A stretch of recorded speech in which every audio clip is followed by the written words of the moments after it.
Passion, drive, and patience. What brings home the winning trophy is also what keeps your ride or die alive. eBay Motors has everything you need to maintain your vehicle and level it up to peak performance, from superchargers, roof racks, exhaust kits, LED headlights, and more. Whether you're into speed, power, or style, eBay Motors has got you covered. With over 122 million parts for your number one ride or die, you'll always find exactly what you're looking for. And with eBay Guaranteed Fit, your part is guaranteed to fit your ride every time or your money back. Because with eBay Motors, you're burning rubber, not cash. With all the parts you need at the prices you want, it's easy to turn your car into the MVP and bring home that win. Keep your ride or die alive at ebaymotors.com. Eligible items only. Exclusions apply.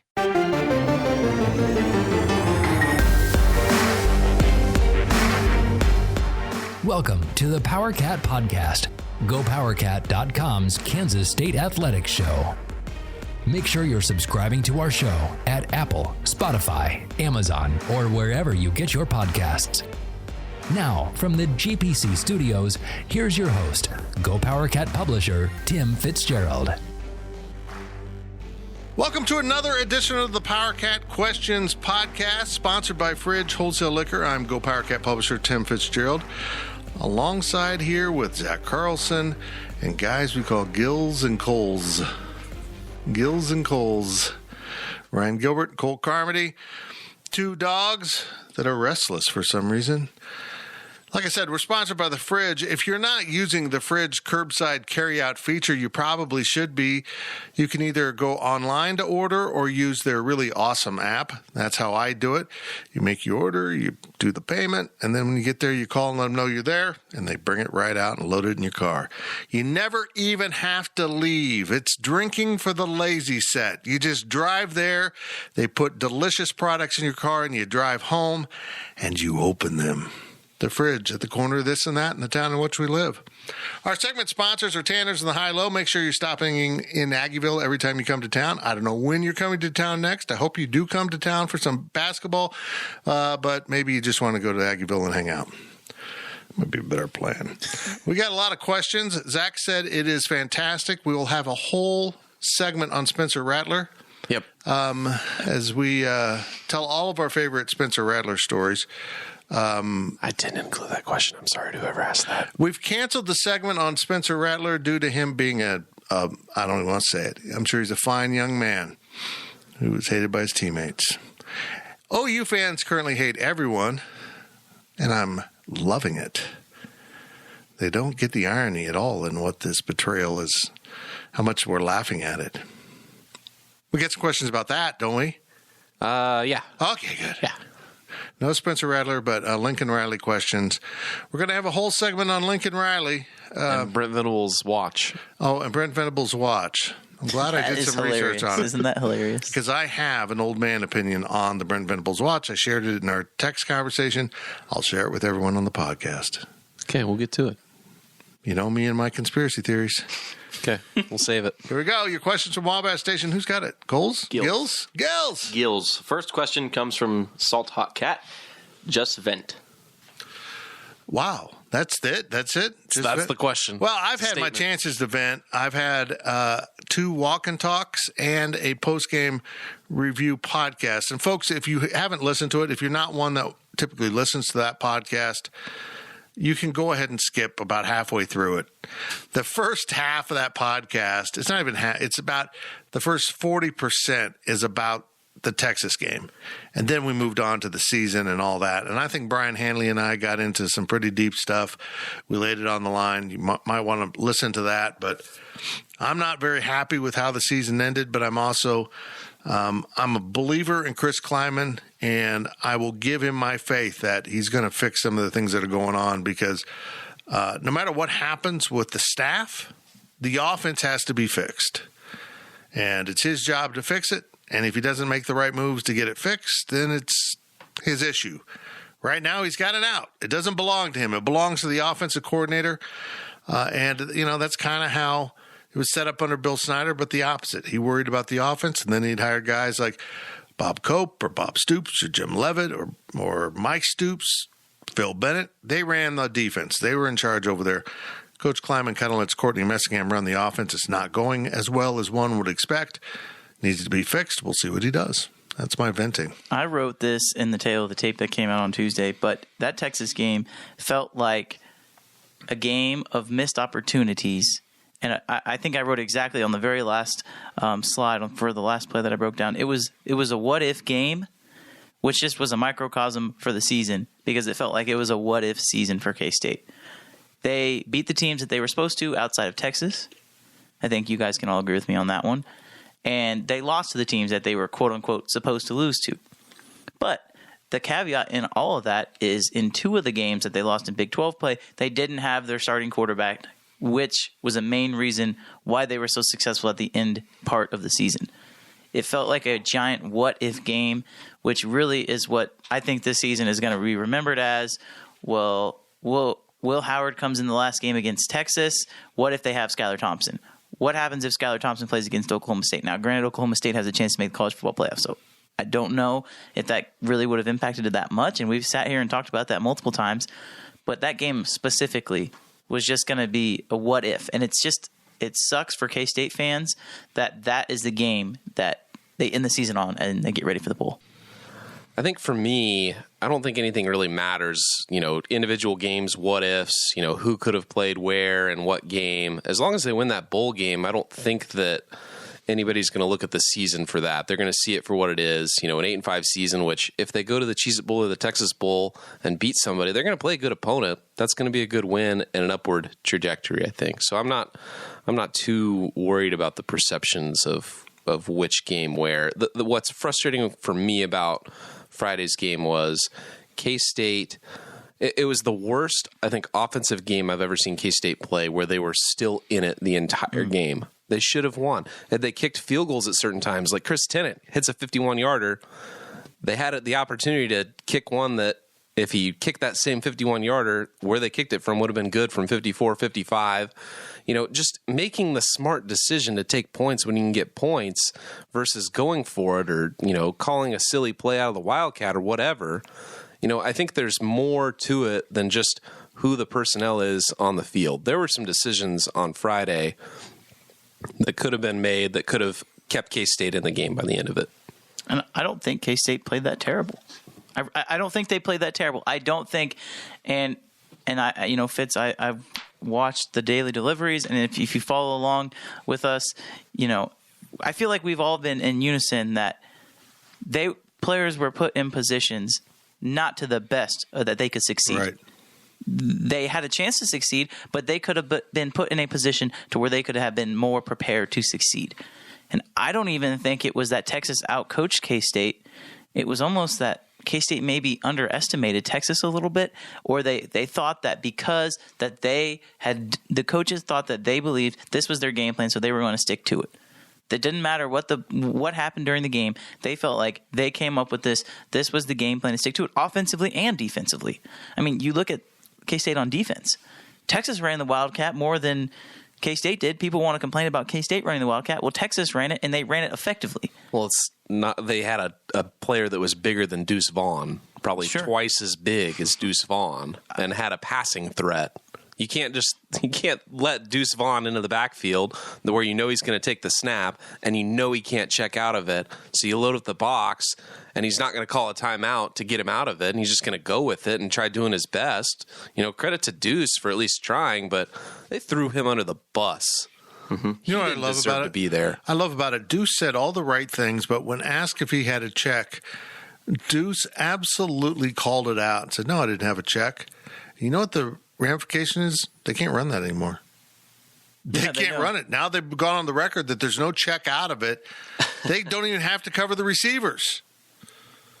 That's the problem, is K-State had to respect a threat, an ability, whether it's a sliver to throw the ball, to not just crash the line of scrimmage from all directions.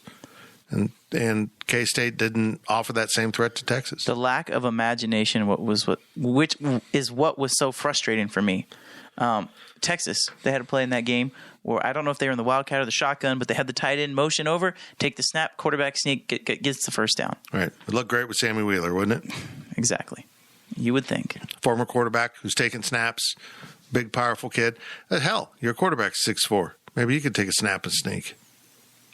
Cole, you mentioned Unbelievable.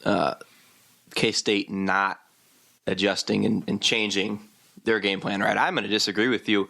I think, and I thought about this after the game on Saturday, that Messingham was playing a game of chess in his head against himself and trying to predict what the defense might do. Like if they pack the box, conventional wisdom tells you that they're going to bring a blitz, but then maybe Texas has something up their sleeve or they're going to drop back or something. It's, you got to take what the defense gives you. And my only vent with Messingham is, like you said, Fitz, it's on Kleiman. He's the head coach of this football team. It doesn't matter what your coordinators do. So when I see fire Messingham on Twitter over and over again, Messingham, he's doing what he wants to do. Chris Kleiman needs to hold him accountable if you think he needs to be fired. It's not Messingham, it's Kleiman. Here's my thing. This is really my bottom line with this situation. If you've got a quarterback who makes mistakes and throws interceptions and makes bad decisions in the course of the game, what do you do with him? You probably play someone else. You got a running back who fumbles, you probably play someone else. If the kids on the field are being held accountable for their performance or lack thereof, it's hard to really carry authority in the locker room when you don't do the same with coaches who obviously are not making the best decisions for the team, who are not observing some of the basic rules of football, which is if they're all at the line of scrimmage in the box, so to speak, you throw. And if they're not, you run. They did the opposite fairly consistently throughout the game. And I don't know. Will said he has the ability to check after, every play. He can check out of it. Then he stinks at it because he clearly ran some plays right into the teeth of the defense. Paralysis by analysis, or lack thereof. Yeah, that was the downfall of K-State. And going back and looking at that 4th and 1 play, not even talking about the Wildcat, the 4th and 1 from the exact same spot. We can talk about the option and I'm gonna get to that. But the fact that they ran to the short side of the field is even so much more mind-boggling for me.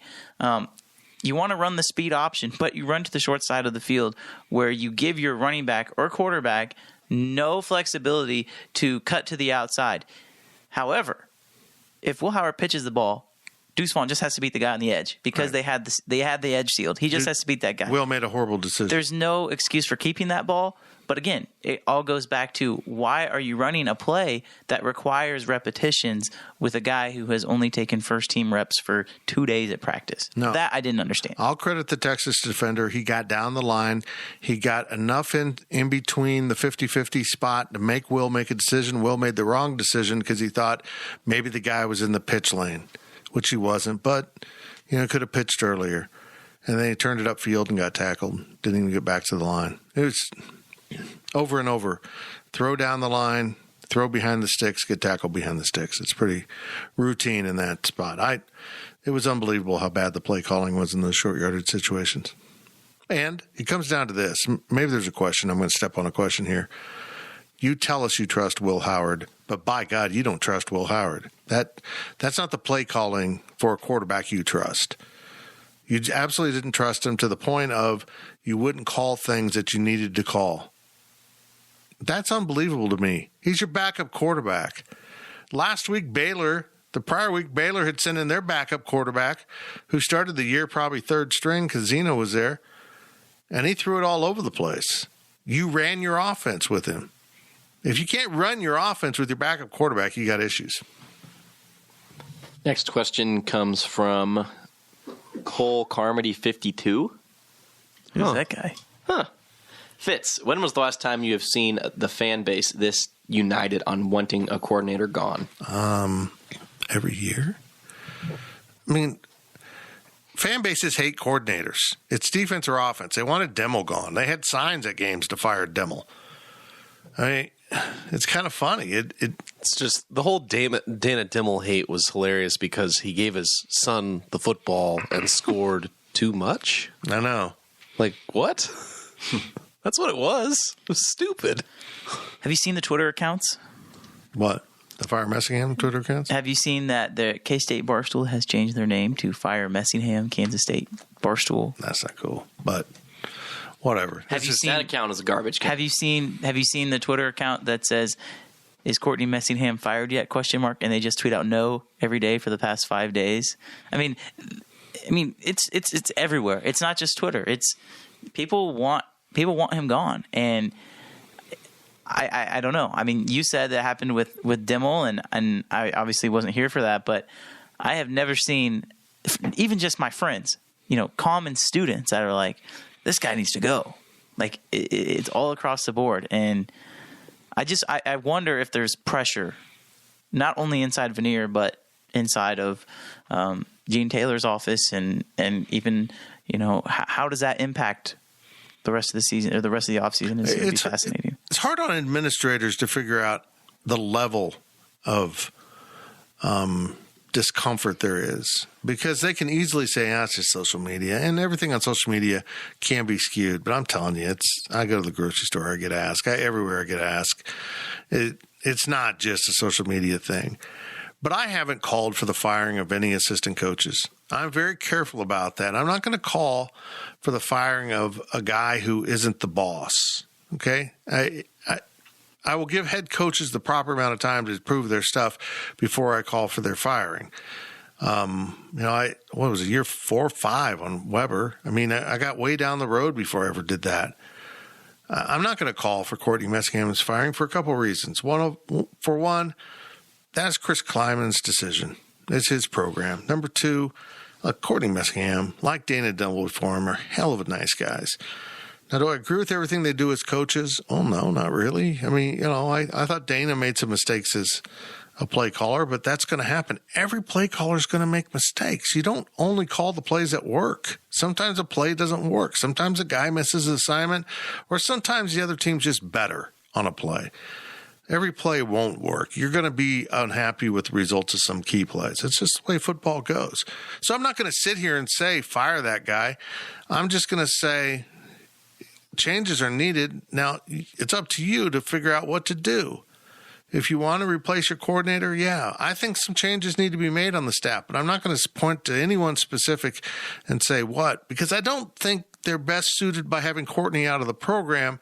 Just probably get someone else in to help with calling plays, because he is a really good coach, and I know he can prepare teams, but I do think in the course of a game, he isn't at his best to make decisions calling plays. That's a whole different thing. Mm-hmm.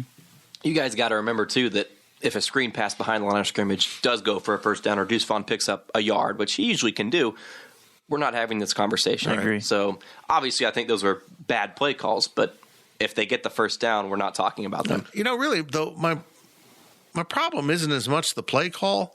It's the fact that it is, in some ways, they're the play calls, but you should always have an out, be able to get out of a bad play call. You go to the line of scrimmage and you know the play's not going to run or going to work, but you got to run it anyhow.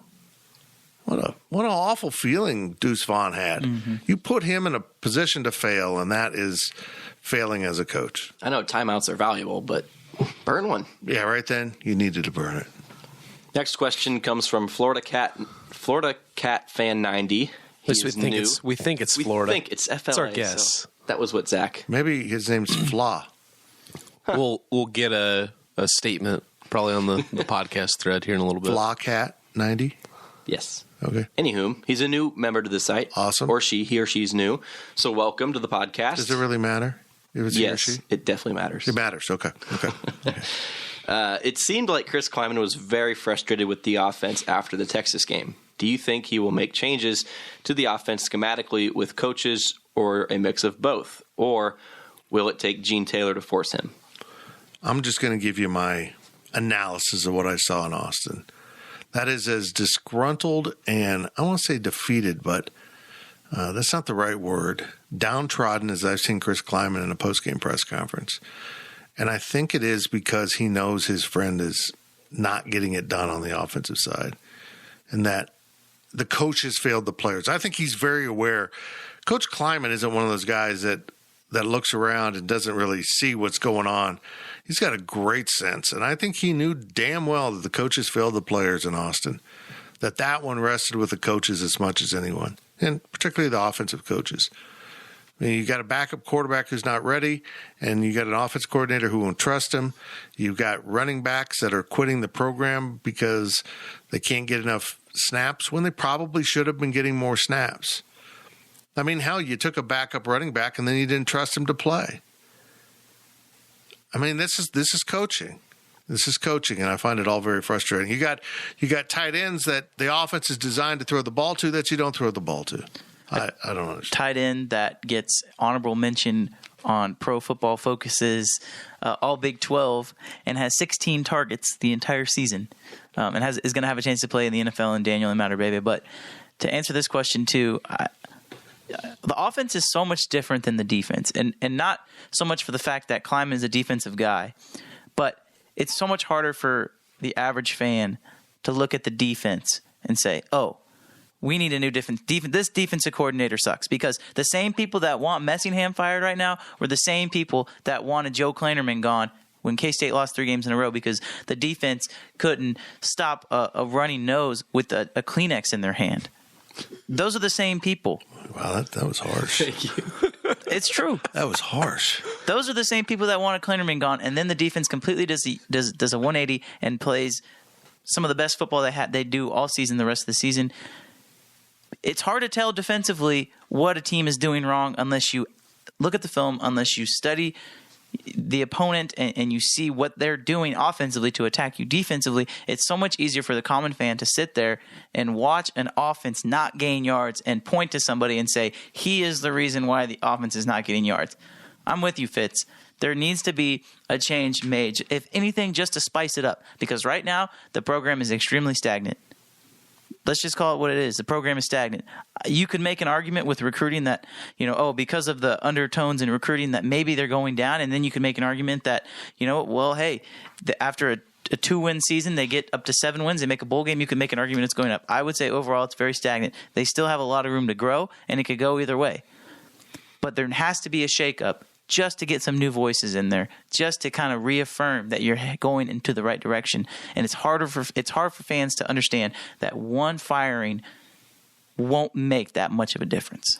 At the very least, schematically, I know that we've criticized when they've done the Wildcat, but they're finally doing something else. Right, exactly. It was nice to finally see that. I don't remember what the first game was that they ran it, but it was somewhat late in the season. It's almost very Snyder-esque with the playbook. They keep it very tight early on in the season, and then they finally kind of slowly open it up by the end, and you're finally seeing stuff that sometimes works. The Wildcat didn't, but it's nice to see that, hey, they're willing to try some stuff. So hopefully it's some of that, because I don't know if we're probably going to see Courtney Messingham around next season and seasons beyond. I think he should be. I don't think that he's going to get the sack, and if he does, it's not going to be upsetting to most people, as we've talked about. But they need to be more innovative, and they need to. The thing that bugs me the most is this offense is an offense that needs to dominate time of possession. They need to run a lot of plays, but they don't. They ran 48 plays, and they lost time of possession. If they just control the ball a little better and at least win the possession time battle, they're going to be in a lot more games by the end of it. I think if I don't remember what it was it 25 minutes? Less than that maybe on Friday? 26. 26? There's 34 to 26. That's not enough. And it was a 5-point game. They were in the game. If they flip that to where they win, if they have 10 more minutes of possession, they're going to win the game. Well, they had the double whammy of they couldn't convert first downs, third downs into first downs, fourth downs into first downs. And Texas throughout the first half did that. Now they stopped them in the second half, did a better job with it. You got to perpetuate drives. Maybe just a little throw to the tight end, maybe a little quarterback run, maybe a quarterback sneak. Have you ever heard of one of those? Where, yeah. I don't know. Look, if you're going to run the Wildcat, you got to have someone back there who has the opportunity to do more than just take the snap and run into the wall. I mean, if it's Malik Knowles being able to do the read option with Deuce Vaughn, I mean, you want to make the Wildcat work. You put someone back there with Deuce, then you've got a threat, and hopefully it's someone who at least could throw the ball a little bit. A little bit. And I'm not against, on one of those third or fourth downs, putting Sammy Wheeler in the Wildcat. Guy's a former quarterback. Let him just take the snap and run over someone. There's a dozen players we could name off right now that would be Ben Sinnott. than Deuce Vaughn. Ben Sinnott might be good. I mean, at least you might feel like he could throw the ball. You might have multiple Wildcats. You might have a guy that goes in for the short yardage that hammers the ball away, like a Blake Bell, the Bulldozer did for OU. Or you might have a guy like Malik that can be shifty and run around a little bit. You guys, I don't know if you agree with me or disagree with me, but when I see a team go into the Wildcat, I know they're going to run it. Even though there's a chance they can do something funky, it frustrates me when defenses let the Wildcat hurt them, because it seems like 9 times out of 10 all they do is run it right up the middle, and somehow they still get beat by it. Yeah, it's you have an extra blocker. I think it's an extra blocker. Yeah. It's the big deal. But Texas ran it because not only was K-State uncertain about the possibility of throwing it, I believe he was reading and putting the ball out there to hand off. So now you don't know exactly where it's going. That's really where they failed. I mean, everyone knew that Deuce was going to carry the ball, and not having the ability to at least fake a handoff to create a moment's hesitation, which is really all he needs, and they didn't do that.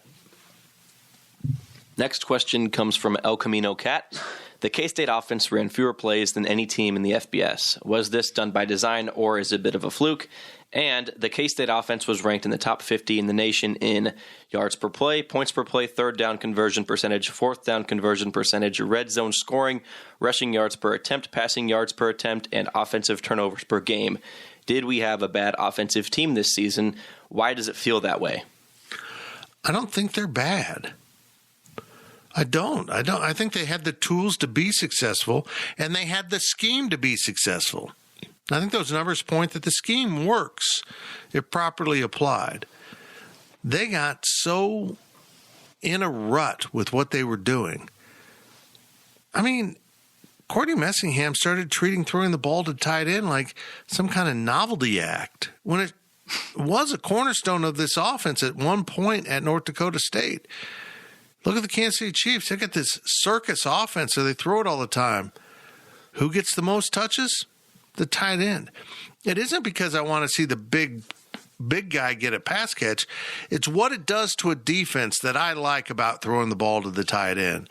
How it keeps everyone absolutely accountable and can put you into some really advantageous matchups if you get a 6'5" guy matched up with a 5'10" safety or something, and you just need 3 yards. Go down there, post him up, throw him the ball. It's pretty basic crap. And they wouldn't throw to the tight end more than they did. The playbook works. It's almost like you've got all the right tools you need to build the house, but quit hammering with the saw. You're not using your tools right. And it's very frustrating to watch. I like the offense. I love that. I love this offense. I'm old school. I love the ability of what this offense can do. But again, you mentioned the Snyder. It almost felt Snyder-esque. That's what I was going to say. Them not throwing the tight end, it feels just like Snyder by the end of it. And I'm telling you guys, how much time have they spent on stuff in practice that we never saw in the games? I've been going on and on about the diamond formation. Just get rid of the damn thing. Quit wasting a single minute in practice. If you're going to run it 10 times in a season, which I think they just did, maybe about 10 times use the formation. Go back and figure up how much time you spent in practice on that formation. What a waste of time. Either use it or lose it. Put your preparation into things that will help you. I mean, Texas Tech, how did Texas Tech always have a quarterback who could make those passes? Because that's all they did in practice. There's like 5 routes or something. They just you're going to throw to that spot, to that spot, to that spot, to that spot, to that spot. And that's why they struggled so much in the NFL, because unlike Patrick Mahomes, most of them couldn't adjust to make other throws. They were trained to throw that little out, that little they just throw the ball through the same windows over and over, and they get really good at it. Practice what you put on the field. Practice what you put on the field. I actually thought the offense was pretty good. Second half of the season, when Skylar Thompson started to become more healthy, it's almost like, well, I know this is true.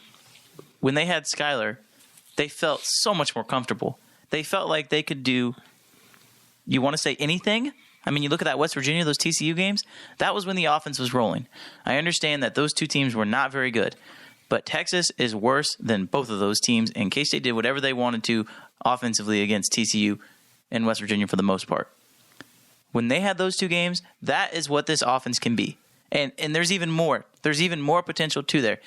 They didn't use their personnel correctly, in my opinion, and you're right. They got into a rut. It was like, okay, well, this has been working, but it's not going to stay that way. Just because it's worked 2 times in a row doesn't mean it'll work 3 times in a row.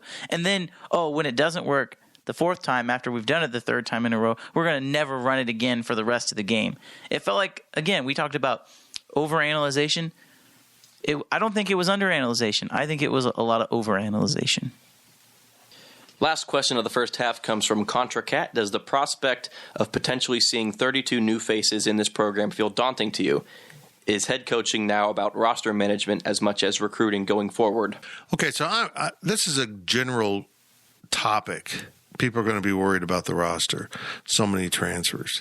And I've been saying it on the message board, but I'm going to say this for everyone to hear. What K-State is going through is perfectly normal. I know it's odd. I mean, you haven't experienced this type of stuff. This is going on everywhere. It goes on in bad programs and players want to leave to find good programs. It goes on in good programs or players can't get on the field. Look at Julius Brents. Couldn't get on the field at Iowa, comes to K-State, starts. Was he great? He's solid. I could see why he didn't get on the field at Iowa. Not a great open field tackler, doesn't always get himself off blocks.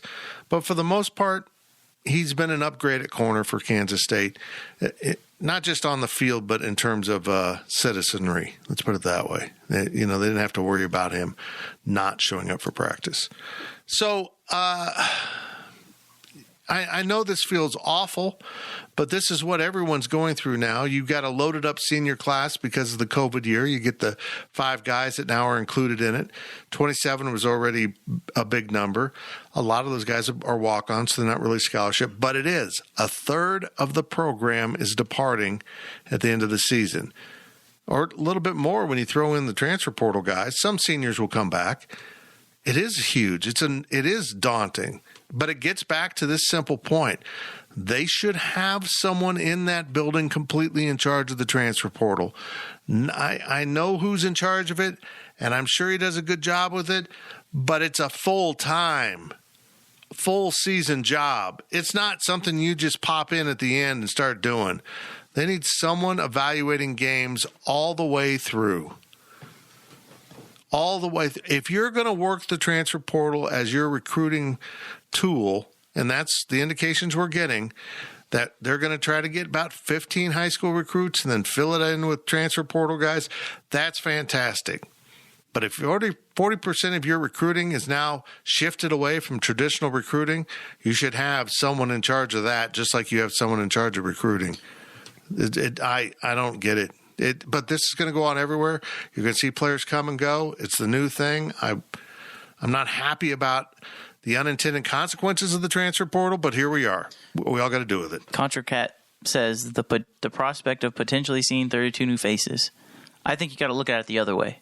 There's potential in that. If you hit on these quote unquote, these maybe not quote unquote, just these 30 plus players, if you hit on 20 of them, like K-State has been successfully hitting, like we were talking about before we started recording. If you can hit on these guys, you can completely turn your program around. That's what's exciting if you're a fan. And the high school recruiting may not be what you want it to be right now, but there's no denying that the transfer portal has been effective for K-State. I mean, you get to go out and get proven veterans and put them into your team. Russ Yeast, Reggie Stubblefield. I mean, Stubblefield probably wasn't expected to be at the level that he was, but he came and he proved himself. Julius Brents. I'll throw Sincere Mason in that category too. Sincere Mason. There's so many of these guys that have come in, and they've been just exactly what K-State needs. I don't think that's going to fall off at all. I think that K-State's going to keep getting better and recruiting, and hopefully recruiting the transfer portal better. It's going to need a lot more attention, like you say, Fitz. But what they've shown in the past, even go back before Bradley Moore, others, K-State's done pretty well running backs, James Gilbert, Jordan Brown. These guys, they've played, and they've been solid additions to the team. I don't think K-State's going to lose out, in the transfer portal. I think that they've treated it appropriately. They need to spend some more time on it, but they haven't failed. There hasn't been one year that you look at Chris Klieman and say, you know what, you didn't do that great in the transfer portal. They've had some misses. I get it. But overall, and if you want to compare it to probably the rest of the country, K-State's doing a pretty good job in the portal. We've talked to every player that's been in the portal this season except for Eric Munoz. Why can't I say his name? Cole, why can't I say his name? Munoz. Munoz. No, Munoz. What is wrong with me? It's the Irish in you. I did this Italian. But I find it interesting that so many guys who have been in this program for a couple of years or more are like, I got to get the hell out of here. I got to go find someplace better. And yet all the guys we talked to who've come through the portal in the last year or two that we've met with in the press conferences, they love it. It's so much better than their situation was. They like the locker room. They like the coaches. They like the facilities. They love the fans. They like the town. It's so defining of what is going on right now, not just in college football, but in our generation. I don't like this. I quit. I'm moving on. And when I was young, I had a lot of that in me, and I finally broke myself of it. But I just love the fact that they've got so many transfer portal guys. K-State right now, the transfer portal's open. We should see a story every day about these players. They should be doing stories. Why Timmy Horn loves Kansas State. That's a great recruiting tool right there. It's not for us to do. They've got their own staff to do these things. They can go out there and write these glowing pieces about how wonderful the portal's been for them and change their lives. You think Stubblefield would be providing a great testimony to Kansas State football and why the portal's important? That matters. And I think we're going to watch K-State probably recruit down a little bit because, I love Russ Yeast. He came from Louisville, so that's Power 5. And Brent's came from Iowa. That's Power 5. But for the most part, they've done really good of finding the FCS guys or just above that can come in and help. They have a chip on their shoulder. And you've got video where you can break down and say, yep, that kid's now and I don't know what Stubblefield looked like out of high school. Maybe he's put on all this muscle, but now you get a chance to go get him, and I think that's what they need to do. That's it for the first half, a very long first half of this edition of the Power Cat Questions podcast. As we look back at football, I imagine we got a little bit. Do we have a little basketball? We got some basketball. Got to make me happy. I got to make Gills happy. Sunshine pumper. He's never happy. We'll be right back. We're sponsored by Fridge Wholesale Liquor. GoPowerCat.com's Power Cat podcast continues after this short break. Picture this nightmare scenario. You're hosting friends for the big game. It's neck and neck in the fourth quarter, and suddenly you realize you're out of drinks. You start to sweat. Your friends start to turn on you. You're forced to go on a last-second drink run and end up missing the game-winning touchdown while in line. Terrifying, isn't it? Luckily, you can avoid the drama with Drizzly, the go-to app for drink delivery. With Drizzly, you can shop a huge selection of beer, wine, and spirits, then get them delivered right to your watch party. Compare prices across multiple stores in your area, find the best deals on game day drinks, and get back to armchair quarterbacking from, you guessed it, your armchair. Download the Drizzly app or go to drizzly.com. That's DRIZLY.com today. Must be 21 plus, not available in all locations. My days working, taking care of my little ones can be a lot. I checked out care.com and it was so easy for me to find local, experienced, and background check sitters. Finding our babysitter was way more affordable than I thought. Care.com makes it super easy. Search for qualified candidates. You can view their profiles, read reviews and ratings, check their availability, send messages directly, and get the help that you need. Care.com should be every person's go-to. Welcome back to the Power Cat podcast. Now, let's return to the GPC studios. Welcome back to the PowerCat Questions podcast, sponsored by Fridge Wholesale Liquor here in the GPC studios in lovely Manhattan. I am Go PowerCat publisher Tim Fitzgerald, and Zach Carlson and Ryan Gilbert and Cole Carmody from the GPC staff are here with me while Zach pets a dog. It's like emotional support dogs in the studio. Yep. We're sponsored by The Fridge, but our segment sponsors are Tanner's and the High-Low. Make sure you're supporting local businesses, even if the guy on the podcast can't talk. The Fridge. Get into The Fridge, man.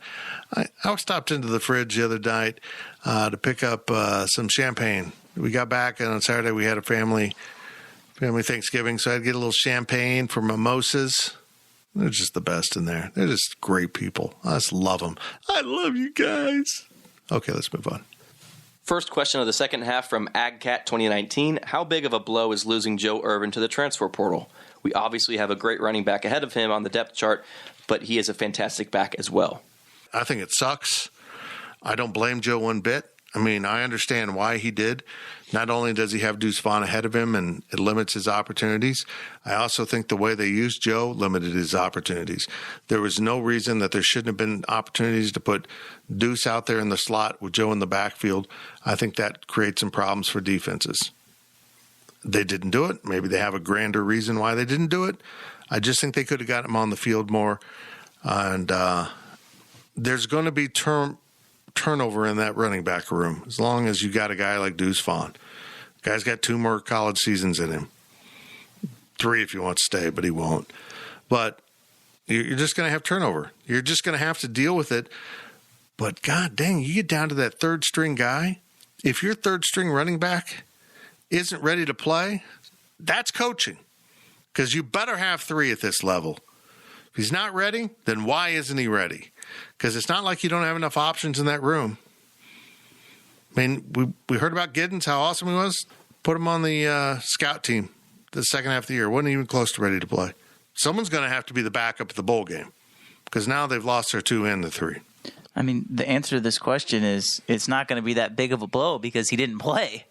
I mean, you're not going to see that production on the field. I mean, when he was on the field, he produced. There's no doubt about it. But you can't be a huge factor in an offense when you play 10% of the snaps. Right. So the answer to the question, unfortunately, or fortunately, however you want to look at it, is it's not that big of a blow because I don't know if his role was ever going to be that much bigger. Now, like you said, we both agree that his role should have been a lot bigger, but it wasn't. And that's just the reality of the situation.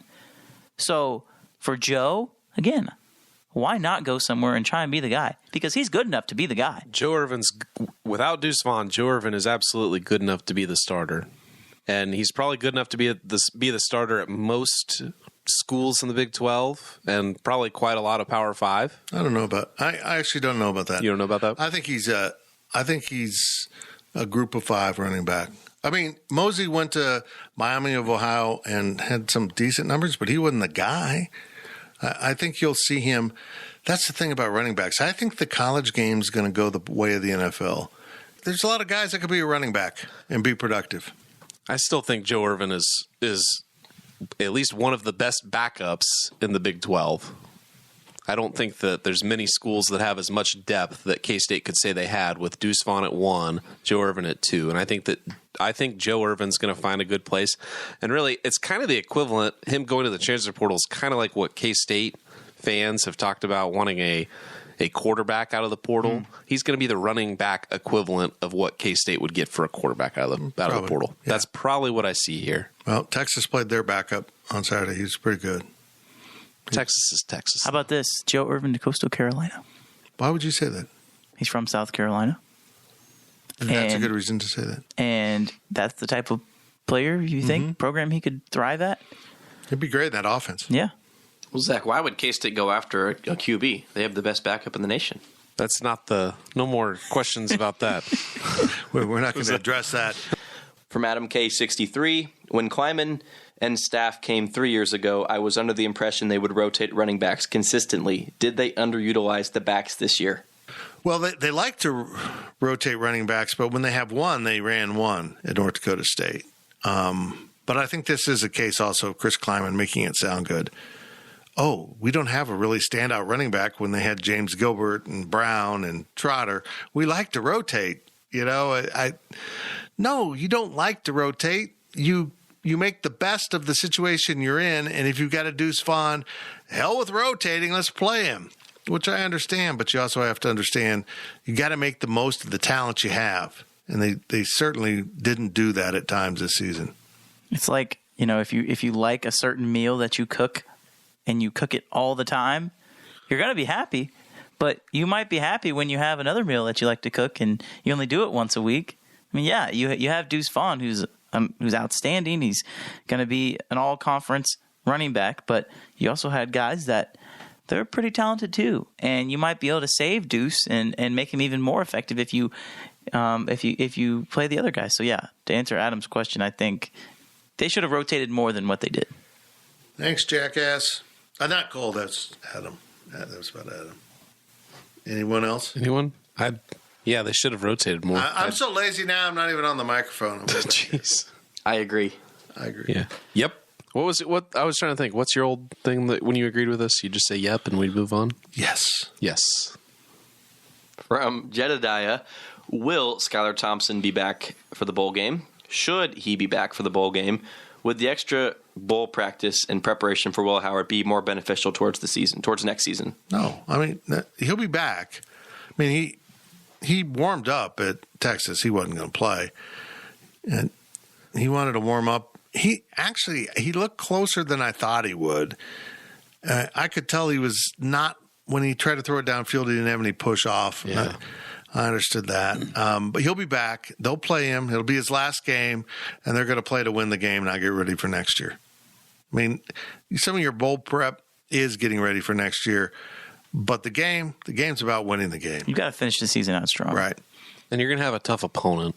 You really Regardless are. of who it is. If it's North Carolina State, if it's Clemson, if it's Auburn, LSU, Penn State. If they fall that far, yeah, Penn State's going to be 7-5. What? I think Penn State's going to. Penn State is 7-5. Yes, they could be a guaranteed rate bowl participant. Also, BYU could be a guaranteed rate bowl participant. Have fun playing number 13 BYU. Again, do we have a bowl slotting question in here?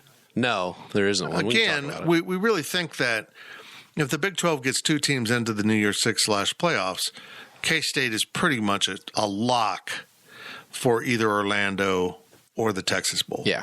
I mean, Guaranteed Rate Bowl, Liberty Bowl, they'll be off the table if the Big 12, unless someone does something shocking.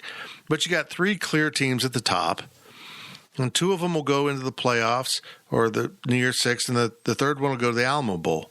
And that leaves two 7-5 teams in K-State and Iowa State and two 6-6 teams in West Virginia and Tech, who would be clearly the least desirable. Mm-hmm. So those teams will fill the Liberty Bowl and the Guaranteed Rate Bowl. So I imagine West Virginia will probably be the Liberty Bowl. Probably. Texas and Tech would go to Arizona. It would make the most sense. But I don't think the matchups for the Big 12 will be real good.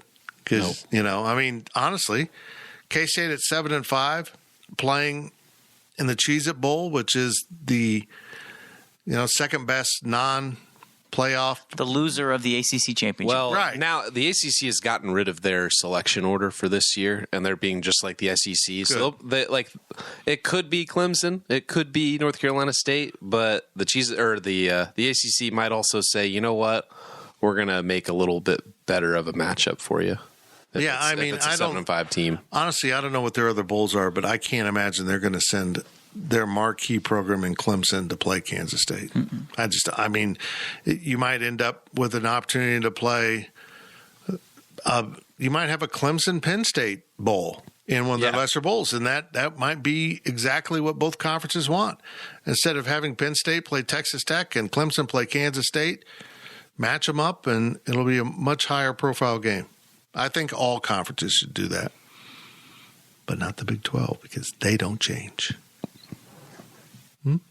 From KSU number 1, how stunning was the Lincoln Riley move? Unbelievable.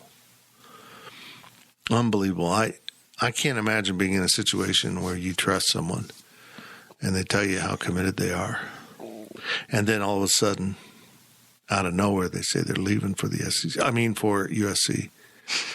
I can't imagine how that feels. Do you think the USC journalism department and their student newspaper has a building that overlooks the practice fields? I don't know. That wasn't their building. That was the dorm, wasn't it?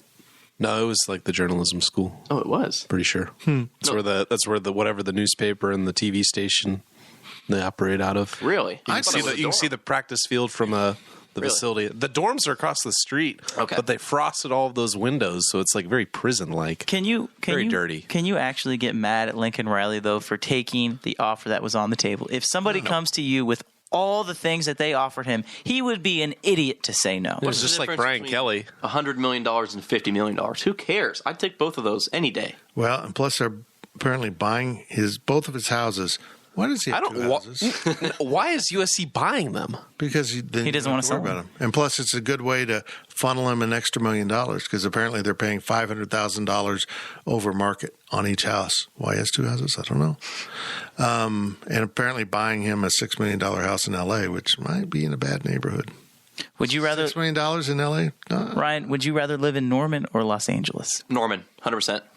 Well, then you're weird. Have you ever been to Los I Angeles? would not want to move to California anytime soon. For a couple years, I'd live in LA. Like if I was Lincoln Riley and I was just like, you know what, I could go play or coach for 3 years and, get Lane Kiffin or get Clay Helton and find a new job somewhere else. And this is just my observations as a flatlander out here in the middle of flyover country. New York is like a big city. I mean, but they have the boroughs and all that, but there's this majestic greatness, this enormity about New York.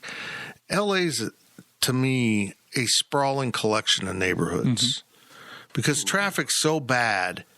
If you live in Pasadena, you're in Pasadena. If you're in Oceanside, well, that's down by LA, or San Diego, you're in Oceanside. If you're, Hermosa Beach, you're kind of there. If you've ever been in LA, LA's a cool place. It'd be exhausting because the traffic is just, you just don't go anywhere. That's why I crack up. I used to watch NCIS LA or whatever. Oh my gosh, there's a crime. We'll be right there. You're in LA. You're not going to be anywhere anytime soon unless you jump out of a helicopter. And so the weather's just unbelievable. I mean, it's unbelievable. Every day is a great day to be at the beach in LA. See, I'm the opposite of you, Fitz. I think New York, it's just a whole bunch of concrete and it's just blah and everything's vertical. But at least in LA, you can sprawl out. You can go play. You can actually drive, even if it does take you a while to get places. Well, I don't disagree with that. No, they're just and the weather is nice. Lincoln Riley's going to win 10 games next year.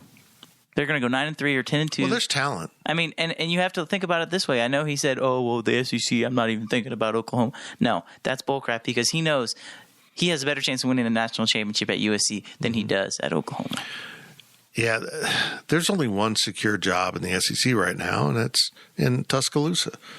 Now, Mark Stoops has done a great job at Kentucky, but he found a place where expectations are lower. But just stop, people, and think about every other coaching position. They just run through them. Florida just fired a guy.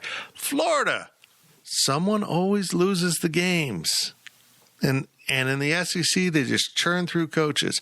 Hey, you won a national title 2 years ago at LSU. You're fired. In Kansas, in the Big 12, hey, you won a Big 12 title 3 years ago. You can stay forever. So, I mean, it's just a whole different world. More money, less pressure, living in L.A. And as one national writer so perfectly defined this with Lincoln Riley, because of the era in which we live, the brand was Lincoln Riley, not Oklahoma football. It was always Oklahoma football, whether the coach was Stoops or Schweitzer or Wilkinson. It was always Oklahoma football, but the brand was Lincoln Riley. And that's the social media of it. And that's going to work great in L.A. Well, yeah, I'd move there I'd move to San Diego more than L.A. San Diego's awesome. San Diego. It's short for the Wales, but never mind. I know I'm in the minority, but why would you want to run away from your challenges in the SEC and face tougher competition than just go and, like you said, win 10, 11 games in the Pac-12 and then get blown out in the college football playoff? Let's keep his job. Money. Yeah. I mean, first of all, I don't get why. First of all, the amount of money they're paying is ridiculous. They're mortgaging the future of their entire institution. I mean, if these numbers are right, the amount of money that you just got a private plane and you can use 24/7, it's just crazy what they're laying out for him. But yeah, I mean, if you're him, and I think he really aspires to get to the NFL, going to the SEC and going 7-5 or even 9-3 doesn't get him there. Going to LA and going 10-2 gets you there. It does.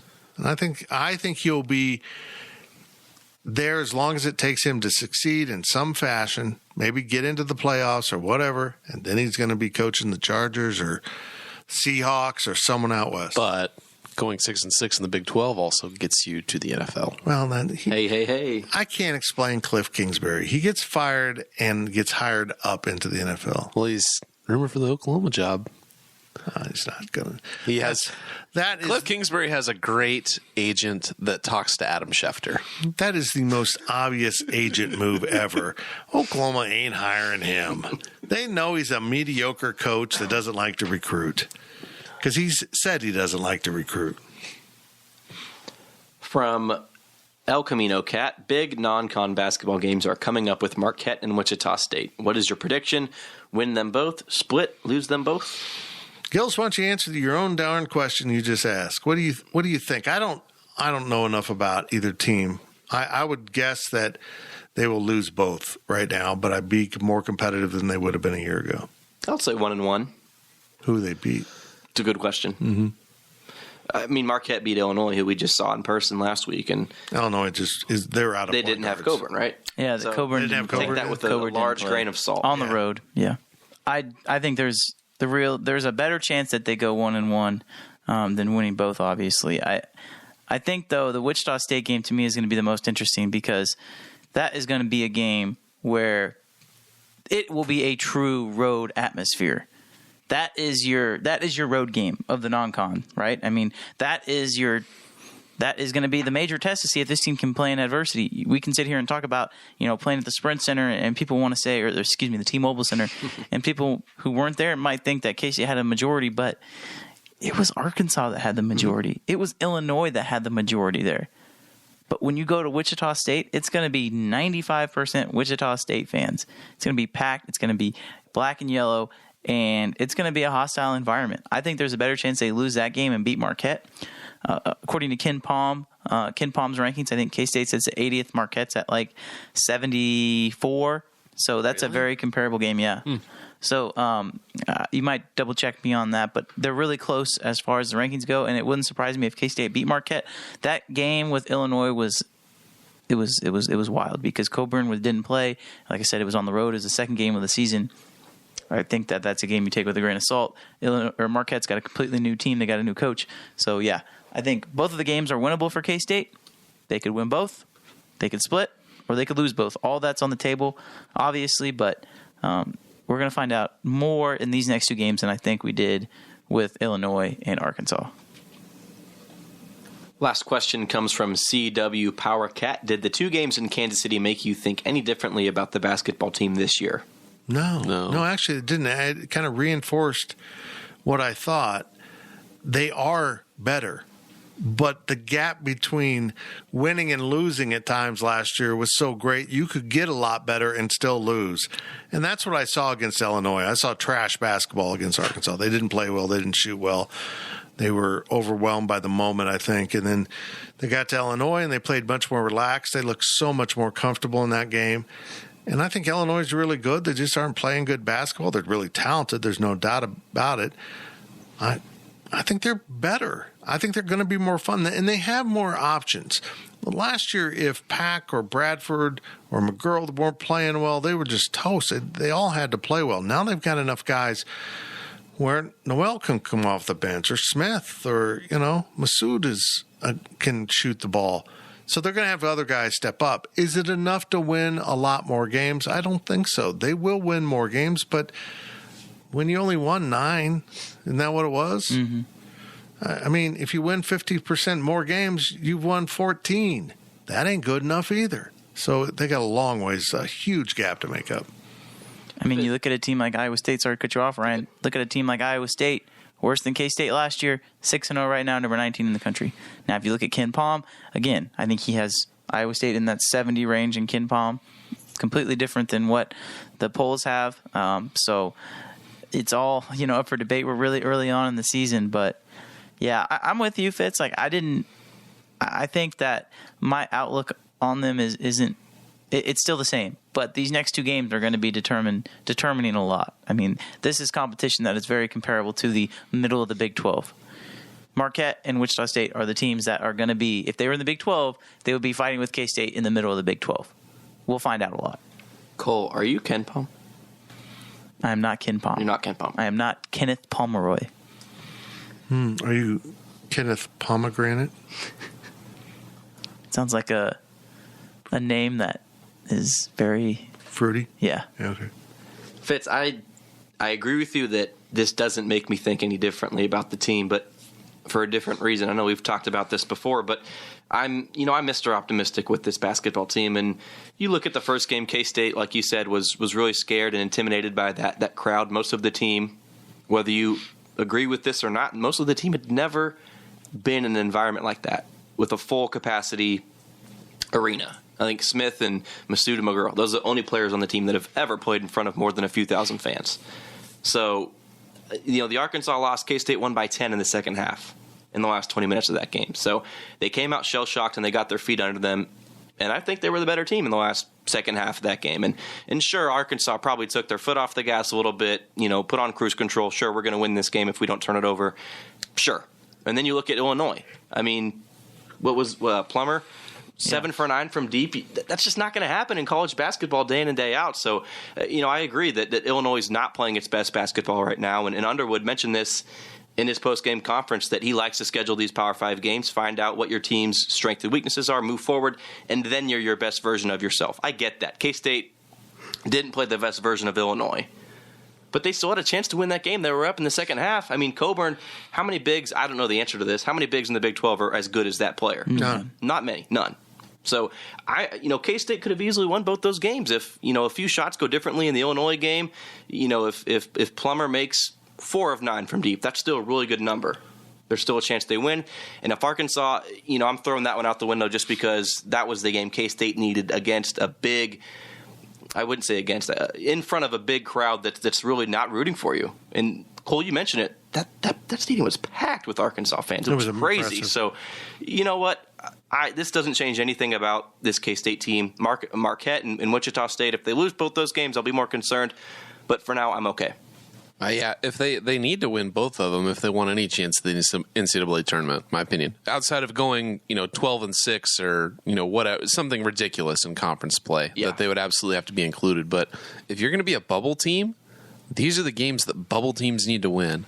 And if they lose at Wichita State and if they lose to Marquette, we're going to find out really quickly what this team is and what their ceiling is going to be. Because if they lose both of those games, they are on the downward slide, going straight into Big 12 play, and it's going to be like a buzzsaw for them. They need some momentum. They need a win, and I don't really have much confidence. I'd love to be proven wrong, but I'm extremely concerned with these next two games because it could be dire for the rest of the season.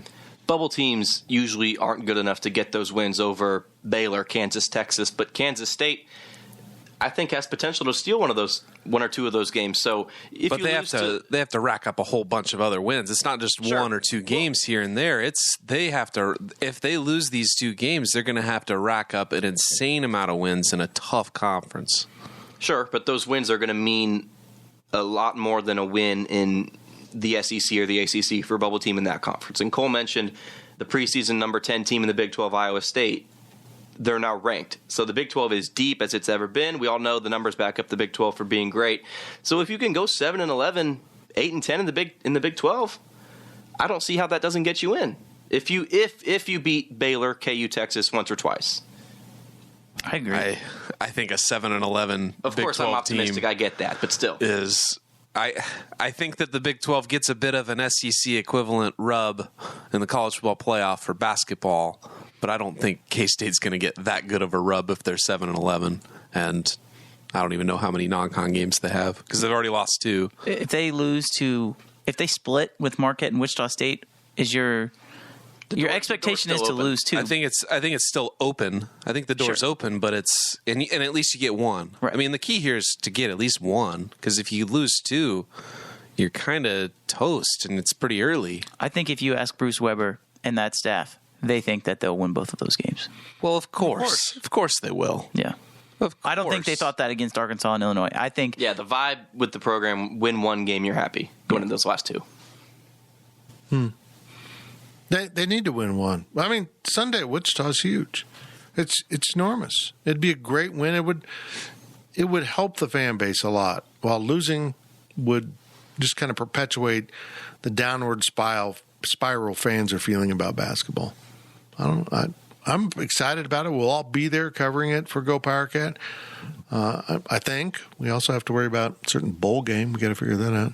Yeah, and probably it's important. Right in the middle of the game, they'll be announcing these things. K-State should just take it easy on us and decline the invite. To a bowl? Yeah. Oh. Take it easy on us. On us? Yeah. Well, we were going to go to a bowl, but the guys at Go PowerCat wanted to... They wanted Christmas in Vegas. They wanted Christmas with their family, and Fitz was going to Vegas. We thought, Fitz is going to Vegas. We shouldn't play. I am going to Vegas, but I'll make it to the bowl game. Don't worry about it, folks. I'll be there. I will be there. So will these guys, probably. I don't know. I'm not flying them to Orlando. Maybe we can put them on a bus. We can put them in a Greyhound bus to Orlando. So probably just expensive as flying. They'll get there with tattoos and mullets.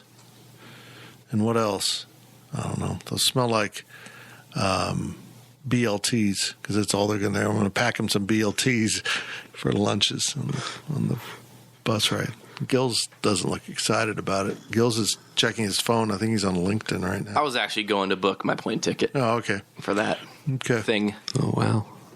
That's it for this edition of the PowerCat Questions podcast. Hey, Zach, I just realized I never answered a question about Lincoln Riley and the Brent Venables watch controversy. Huh. You just hit it for me. You told me we'd have it. You didn't do it. Okay, here's my answer. So if you're not following along, everyone in Oklahoma think Brent Venables is going to be their new coach. Probably a smart decision, I mean, they have had great success with hiring an assistant coach in Lincoln Riley, and now it'll be Brent Venables, but they're all convinced. But apparently, Coach Sweeney and Brent were in Hayes on Tuesday to talk recruits. Okay, they got a commitment. Okay, I'm not going to bring him up. That's water under the bridge. But apparently some OU fan zoomed in on Brent Venables' watch and it says 2 p.m.-ish. And the post went up like at 12:47-ish. So the watch is probably set for Eastern time, which would mean it was 1-ish here. Look, I mean, basically, here's the thing. I think it's entirely possible that this guy's wearing a watch for decoration. I mean, we all have cell phones now. The time's right there. We know what time it is, probably more than ever, because every time we look at our cell phone, the time's there. So it's a badass watch. So I'm thinking the battery died somewhere during football season. He's a football coach, didn't have time to get a new battery in his watch. And he's just wearing it as decoration now. So that's old man stuff right there. You don't need a watch. You just wear a watch because you've always done it and you kind of like it. That's it. That's my whole theory there. I know it wasn't a great conspiracy theory, but I just think the guy needs a new battery. That's it. That's the only reason why he's wearing the watch. He'll probably be ending up at Oklahoma.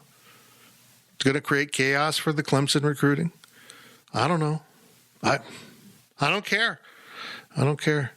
He'll probably be making enough money to buy a new watch if he doesn't want to buy a new watch battery. That was too much. I went too far on it, and now that's it for the podcast. We appreciate you listening. It was a fine podcast. It kind of petered out at the end. I admit we had better endings than other podcasts. Get off my case, people. Hope you enjoyed it. Hope you keep following along at GoPowerCat.com, even in basketball. Keep listening to our podcast. Jay Heidrich will be joining me again later in this basketball season for some, not really post-game, but basketball weekly podcast. we'll resurrect the insiders for hoops, I guess. And we will talk to you next week on the PowerCat Questions Podcast, brought to you by Fridge Wholesale Liquor. Thank you for listening to the PowerCat Podcast. Make sure you're subscribing to our show at Apple, Spotify, Amazon, or wherever you get your podcasts. PowerCat Podcast, all rights reserved, gopowercat.com.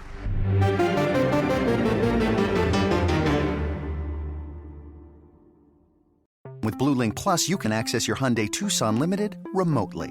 Doors unlocked, temperature set, lost car found. There it is. Get complimentary class-leading Blue Link Plus. Call 562-314-4603 for complete details.